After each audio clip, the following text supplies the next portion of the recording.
Alhamdulillah, baik, luar biasa. Baik, ya. Baik, kita sekarang akan masuk di PI yang kelima setelah hampir 1 bulan ya Pak, kita di PI 4 ya. Oke. Hari ini kita akan fokus di pembahasan atau tema pendampingan kita hari ini adalah bagaimana kita menyusun atau merancang program yang berpihak pada murid. Jadi ini kan di modul berapa ini? Kalau modul 3.3. 3.3 barusan kita melakukan ini ya yang kemarin rukol sampai itu yang terakhir ya. Rukol yang terakhir adalah terkait dengan penyusunan atau rancangan program yang berpihak pada murid. Nah, fokus pendampingan kita kali ini Pak, yang pertama kita akan melihat penerapan aksi nyata modul 3.1. Terkait apa itu 3.1? 3.1 adalah kepemimpinan murid. 3.1 berbasis aset, pengembangan sekolah berbasis aset. Iya. Kita bagaimana masih ingat terkait dengan ini apa pengambilan keputusan? Oh iya, pengambilan keputusan dilema itu kan? Iya, dilematika, terus juga nah ini nanti kita akan melihat sejauh mana jaringan itu sudah menerapkan, sudah membuat aksi nyata. Sudah. Nah itu nanti. Yang kedua, diskusi terkait dengan apa yang akan dirancang, program apa yang berdampak pada murid. Kayaknya dan kemarin kan sudah diskusi ya itu ya. Di kelompok sudah diskusi. Apakah tugasnya dari kelompok juga sudah diunggah? Sudah. Nah sudah, berarti kita nanti akan aksi nyatanya dengan nanti seperti apa. Terus yang ketiga terkait dengan komunitas praktisi. Sudahkah dibentuk atau belum, nanti kita akan untuk kita diskusikan. Dan yang terakhir Pak Uri, kita akan melakukan penilaian untuk melihat sejauh mana keterampilan kucing jenengan terhadap rekan sejawat yang sudah melakukan supervisi, melakukan pembelajaran di kelas gitu ya. Bisa dipahami ya? Bisa. Nah, Pak Uri, selama 1 bulan ini kira-kira yang sudah dilakukan oleh Pak Uri itu apa? Yang pertama pengimbasan. Pada teman-teman kemarin sebelum supervisi kan kita harus melakukan dulu pengimbasan tentang budaya positif, pembelajaran berorganisasi, terus pembelajaran menggunakan KSE dan lain-lain. Pengimbasannya dalam bentuk apa Pak? Pengimbasannya berbentuk diskusi dengan teman-teman. Diskusi dengan teman-teman, terutama teman-teman yang kita anggap mereka berkompeten untuk tajak untuk berkomunikasi. Tapi nggak lewat waktu jeda ada rapat dinas misi itu nggak? Tidak, belum, karena memang rapat dinas biasanya terbatas waktu. Oh gitu. Ini memang untuk diskusi pengimbasan juga nggak perlu harus nunggu rapat dinas juga. Dimanapun bisa ada kelompok itu kita lakukan. Kemudian jadi yang pertama adalah pengimbasan ya, terkait dengan budaya positif, kemudian diferensiasi. Nah, yang sudah baik, yang sudah sesuai dengan capaian jaringan. Ada teman-teman lah yang memahami tentang pembelajaran terbaru saat ini ternyata sudah mengalami perubahan, tidak sama dengan yang lalu. Ternyata metode pembelajaran juga harus dirubah. Terutama juga modul belajar mereka juga ternyata masih menggunakan yang lama dan mereka harus jika ikut untuk berubah. Oke. Berarti yang sudah dicapai dari apa yang dilakukan itu ada rekan dengan yang sudah mengikuti pemahamannya sevisi ya. Ini penting. Ini luar biasa. Kemudian untuk jurnal ataupun yang ada di LMS Pak Uri sudah semuanya menyelesaikan? Sudah, dari jurnal 2.3, jurnal 2 mingguan, sampai yang terakhir ini sudah. Terus penilaian diri kepada instruktur pasir sudah. Dan yang terakhir nanti Pak, di saat saya harus pulang, nanti saya akan meminta hasil observasi panjenengan berupa kan sudah saya kirim ya lembar observasi, pra-observasi dan pasca itu sudah loh. Nanti disertakan videonya karena itu untuk penilaian. Baik. Alhamdulillah kita sudah melewati untuk pemanasan dari pembicaraan kita. Kita masuk di inti Pak Muri terkait dengan modul 3.1. Apa yang dipahami dari 3.1 itu? paling tidak dari modul 3.1 kita membahas tentang 9 langkah mengambil keputusan dan lain-lain itu. Saya mendapatkan ilmu baru bagaimana mengambil keputusan. Apakah dan paling tidak membedakan ini keputusan tentang dilema etika ataukah rujukan moral. Itu yang pertama. Pertama diidentifikasi dulu dari permasalahan itu. Setelah mendapatkan identifikasi itu, saya baru bisa memutuskan untuk apa langkah yang harus dilakukan. Tidaknya paling tidak sekarang dalam mengambil langkah lebih berbasis data. Berbasis data. Okay. Nah, tapi Jidan bilang ini adalah harus berbasis data. Atau ketika kita mengambil keputusan harus ada langkah-langkah, nggak langsung ambil gitu ya. Nah, diidentifikasi. Apa yang mempengaruhi panjenengan ketika mengambil keputusan? Yang mempengaruhi saya biasanya adalah terutama untuk dilema etika ya, adalah karena memang dua-duanya sama-sama bagus, sama-sama benarnya. Itu yang mempengaruhi saya biasanya adalah subjeknya. Jadi kadang-kadang ketika subjeknya itu bisa kita ajak untuk bicara lebih panjang, lebih banyak, lebih mendalam, kita akan menemukan bahwa keputusan yang terbaik itu bisa kita buat. Tapi ternyata beberapa permasalahan itu terjadi karena subjek dari permasalahan itu tidak bisa mengatakan beberapa hal secara mendalam tentang permasalahan mereka. Itu yang menjadikan kendala bagi kami. Kita sudah melakukan coaching dengan mereka, kita sudah menggali informasi dari mereka, tetapi kadang mereka, orang-orang yang introvert itu, mereka menutup diri terhadap permasalahan dan diskusi. Sehingga kami ini sama-sama bagus sebenarnya untuk keputusan A maupun keputusan B karena dilema etika, tetapi ketika kita ajak untuk diskusi dan ternyata hasilnya tidak kita dapat, itu yang harusnya kita berpikir keras bagaimana membuat keputusan itu untuk lebih memaksimalkan hasil yang akan kita capai ke depannya. Berarti ketika mengambil keputusan itu, kalau menemui yang demikian, menemui yang introvert kayak gitu, susah untuk digali, kemudian mungkin hanya satu pihak, ketika masalah itu dua belah pihak. Iya, betul. Berarti hanya informasi satu pihak yang didengar, itu kan ya. Nah, ini gimana Pak? Apakah keputusan yang jenengan berarti ya ditunda dulu lah, nunggu sampai saya dapat benar-benar dua berita yang imbang. Gimana? Untuk misalnya apabila terjadi benturan dua pihak, dan berarti artinya subjeknya ada dua gitu.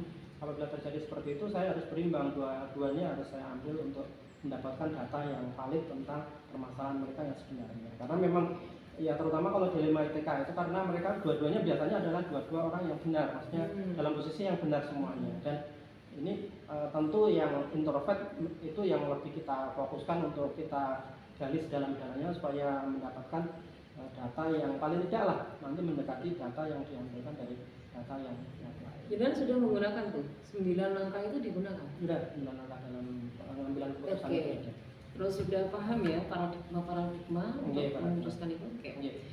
Kemudian menurut jenengan hal apa yang perlu dikembangkan dan perlu dievaluasi ketika kita itu menguasai materi ini lah, pengambilan keputusan ini? Yang perlu dikembangkan adalah kemampuan personal. Kemampuan personal kita untuk mendapatkan data yang valid, yang benar dari semua subjek yang kita hadapi. Yang pertama. Yang kedua, data yang akurat itu yang perlu kita dapatkan, karena kadang-kala pengakuan si A, pengakuan si B nanti ketika kita cross check kita tidak akan menemukan jalan yang satu lurus, begitu tidak. Tapi kadang-kala mereka menemukan jalan yang berbeda.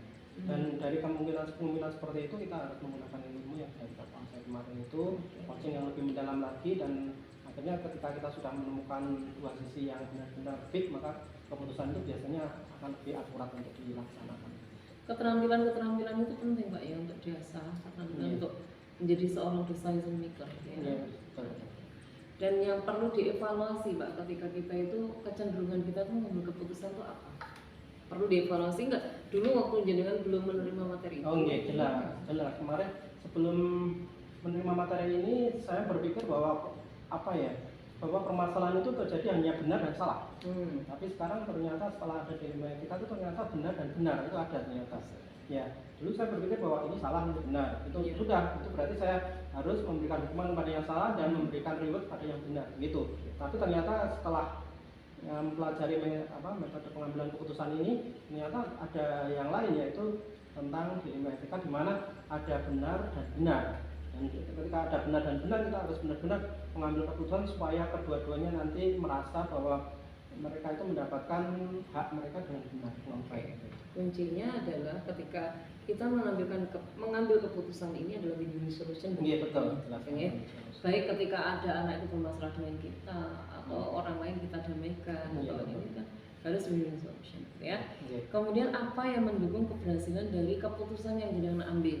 Selama ini kalau keberhasilan yang keputusan yang saya ambil, yang pertama adalah saya harus berbasis data. Saya korek data sebaik-baiknya, sedalam-dalamnya, supaya data itu benar-benar lengkap dan valid. Yang kedua adalah kecepatan dalam pengambilan keputusan. Karena biasanya kalau ada permasalahan itu terlarut-larut dan tidak terselesaikan, biasanya akan muncul permasalahan baru yang justru nanti akan memperumit permasalahan yang lama. Dan kalau terlalu lama juga masalah itu bisa jadi tambah melebar. Iya, betul. Tambah melebar. Oke. Kecepatan dalam mengambil keputusan.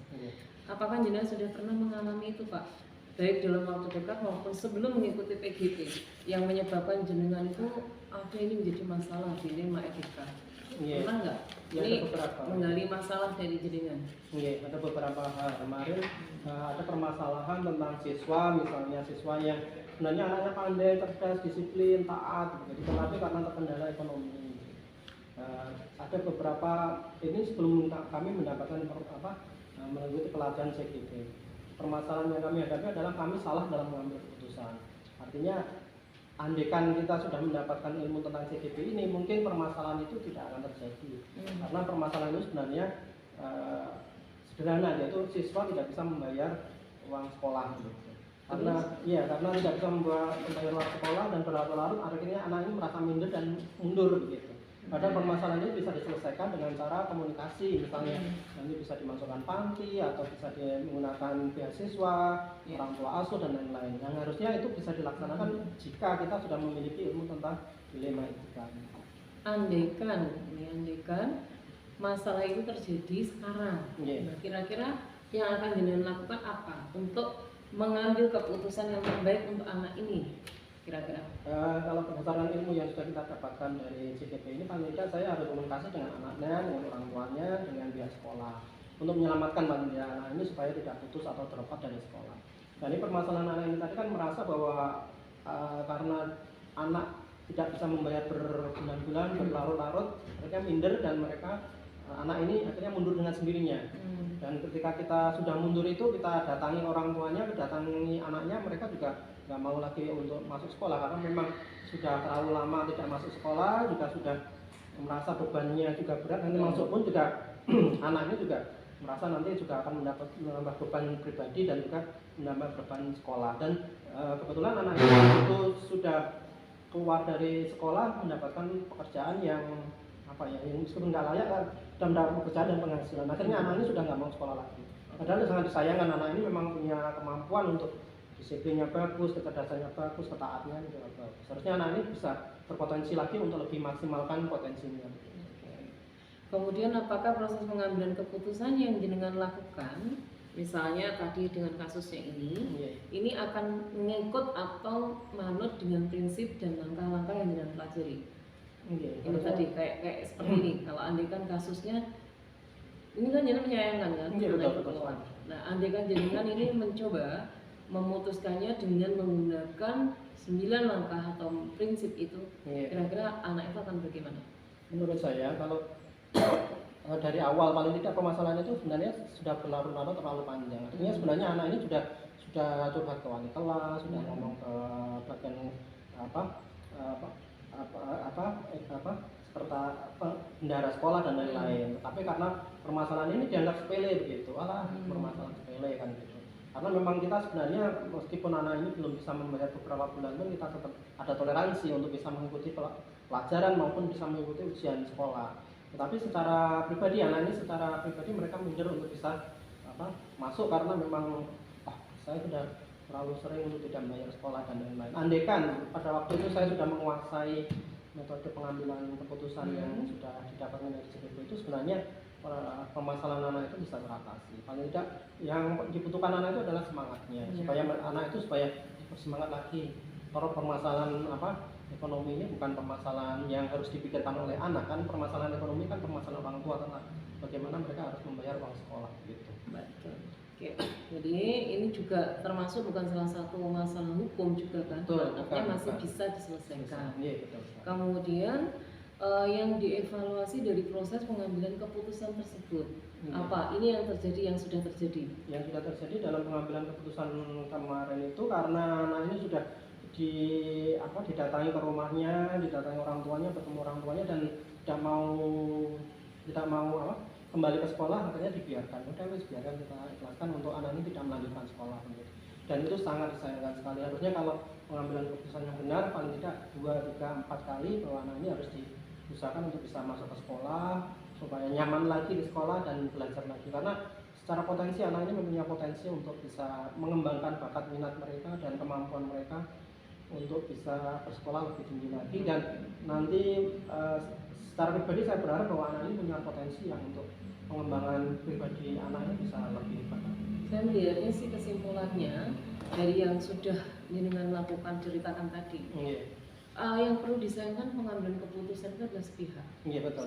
Saya sepihak. Iya, betul. Kemudian yang kedua, secara emosional dan buru-buru. Iya, betul sekali. Akhirnya pokoknya udah wis gak ingin sekolah bermasalah lagi lah mungkin. Karena dari pihak sekolah sebenarnya juga sudah ada upaya, cuman mungkin mereka dari pihak keluarga gak usah dilama-lama gitu ya, dan terlalu cepat. Kita luar biasa Pak Wuri, pemahaman jenengan terkait dengan pengambilan keputusan saya rasa sudah cukup bagus. Yang kedua, kita akan membahas tema rancangan program yang berdampak pada murid. Ini saya dengar kemarin jenengan juga sudah ikut menjadi moderator ya waktu itu, moderatornya untuk materi ini. Nah sekarang saya ingin tanya, apa yang membuat, apa Bapak Ibu, apakah jenengan sudah membuat rancangan program yang berdampak pada murid? Sudah, kemarin saya sudah membuat rancangan, meskipun yang ditampilkan di Rupal kemarin itu rancangan dari teman, tapi secara pribadi di sekolah kan harus tetap membuat rancangan untuk pembelajaran yang berdampak pada murid. Apa? Karena saya guru bahasa Inggris, saya menggunakan morning English. Jadi setiap pagi itu kita usahakan untuk menggunakan bahasa Inggris, terutama untuk pembelajaran bahasa Inggrisnya. Morning English. Nah, seperti apa ini tekniknya? Tekniknya ketika awal pembelajaran mereka menggunakan bahasa Inggris, meskipun itu hanya sederhana good morning dan lain-lain, maksudnya menanyakan tentang kabar, how are you today dan lain-lain. Itu pada saat jam pelajaran? Iya, jam pelajaran. Terutama saya dan kami sudah mengimbaskan kepada Pak Guru kemarin tentang program morning English ini, dan kemarin juga tapi hanya dilaksanakan oleh guru bahasa Inggris saja? Bukan, kita sudah berusaha untuk mengimbaskan kepada teman-teman guru bahwa kita adakan program yuk tentang morning English, dan kita juga merancang kemarin tentang bagaimana berdoa itu menggunakan apa bahasa Inggris. Kita setiap pagi kan juga ada itu baris di depan untuk apel pagi pembiasaan, itu kita juga menyiapkannya juga mungkin nanti menggunakan apa bahasa Inggris.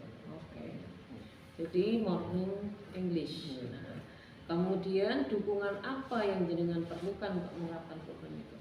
Dukungan itu adalah kerjasama dari komunikasi atau kerjasama lah dengan beberapa warga sekolah supaya bisa mendukung kegiatan ini supaya bisa berjalan, paling tidak menjadi pembiasaan mereka sedikit demi sedikit. Kalau itu sudah terbiasa nanti akan menjadi menyenangkan, karena memang di awal kelihatannya aneh kan menggunakan morning English, mereka harus menggunakan bahasa Inggris di awal di pagi hari gitu. Tapi kalau ini mungkin sudah terbiasa, mereka menjadi kalau tidak ada menggunakan bahasa Inggris di awal pagi kan kelihatan kurang ada sesuatu yang hilang gitu. Nah, padahal dalam penyusunan program yang berdampak pada murid kita harus memperhatikan 3 hal. Iya, betul. Apa itu?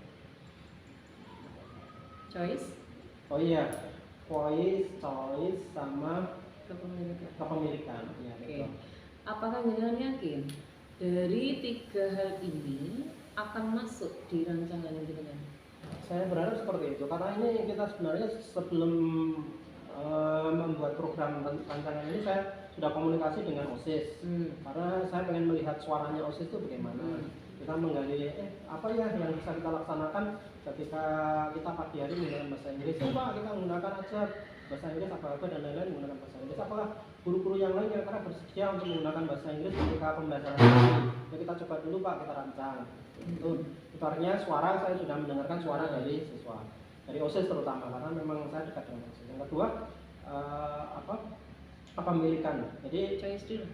Iya, pilihan. Ya. Jadi kemarin saya tanyakan, kenapa kok bahasa Inggris? Lah memang di sini adanya cuma bahasa Inggris Pak. Mungkin nanti bahasa Jawa di hari yang lain Pak. Mungkin nanti bahasa Indonesia di hari yang lain Pak. Kebetulan kami juga merancang ini mau ada lagi.